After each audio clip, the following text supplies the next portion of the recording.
Hey there, Grumpy Old Fart here. I'm doing an Unexplained Places video on the Mark Twain National Forest.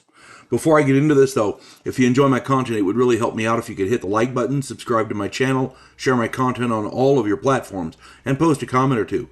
Remember, I welcome your comments, even if you disagree with me. If you enjoy a good book, check out my author page on Amazon.com. My pen name is H.L. Anderson. You can find all of my books there, including a fun little story about a house in New Orleans where the monsters all hang out.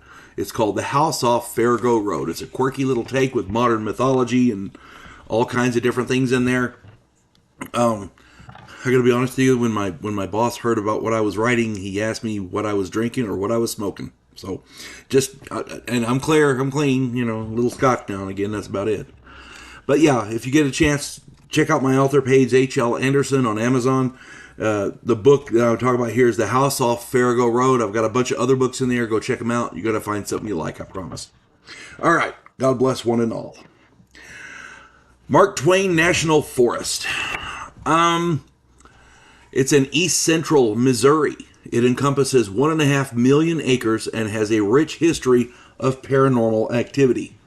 It sits in a highland area honeycombed with caves and wooded hills, volcanic caves and hills, which over the years made it ideal as a place where people could disappear. Native Americans, outlaws, and gangsters all have used this area to avoid detection. These included Jesse James, who may have actually concealed stolen loot there, but you get those stories all the time. Everywhere that it was known that he hid out, oh yeah, he hid gold there, he hid treasure there, The area in and around this mysterious place is rich in folklore, mythology, and paranormal reports, such as UFOs, alien abductions, unexplained voices, unearthly growls, magnetic anomalies, dark cloaked figures have been seen. Cryptids like Bigfoot are fairly common there. Shadow people are seen all over the place. Ghostly apparitions are seen wandering through the woods. Demonic hellhounds have chased people in their vehicles. Roads that seem to shift and move get people lost. Time slips and time dilations are fairly common. Mutilated animals in the dozens all at one time laying in fields. Unexplained vehicle malfunctions. Hot spots and cold spots.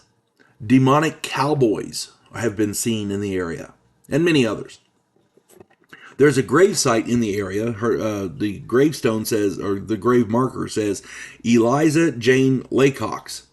And she was believed to have been a witch and was therefore not buried on consecrated ground. They have a cemetery just down the road, but she's buried right there. Outside the cemetery. Different groups have been seen practicing witchcraft and rituals in that area. They think it's because they want to be near that gravesite. Molly Crenshaw was a Haitian slave in the 1800s. It was believed that she practiced witchcraft. Probably voodoo or something, but they called it witchcraft. The locals, you're going to love this, cut her in half and buried the pieces in different places. Yeah, superstition, right? The cave systems in the volcanic hills are said to conceal sinister phenomena. More than one researcher has met resistance in the form of armed men who, for whatever reason, do not want the caves explored. This may have some connection to a hidden cave filled with Native American treasures called a Hall of Records. This is supposedly under the Missouri Mystery Mound, a man-made earthwork. Hundreds and hundreds of years old. Yeah. In 1811 and 1812, the New Madrid seismic zone became active and the area experienced the strongest earthquakes in recorded history, of North America. Almost 2,000 tremors over a 5-month period occurred. Thousands of acres of virgin forest were toppled. The Mississippi River actually ran backward for several hours. That's crazy. Some areas of the ground were liquefied.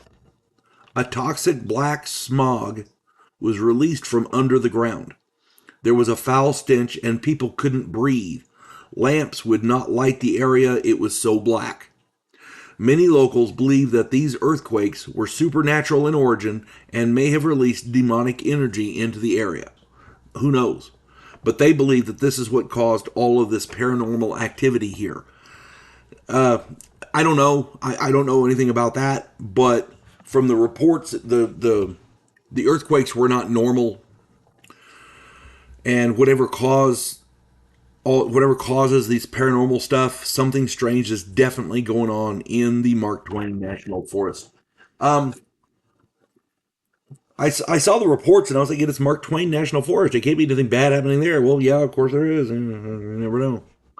Oh well, I hope this finds everybody well. If somebody else has more information, different information, if I got something wrong, please put it in the comments. I'm sure we'd all love to read them. You folks have a good one now. God bless one and all.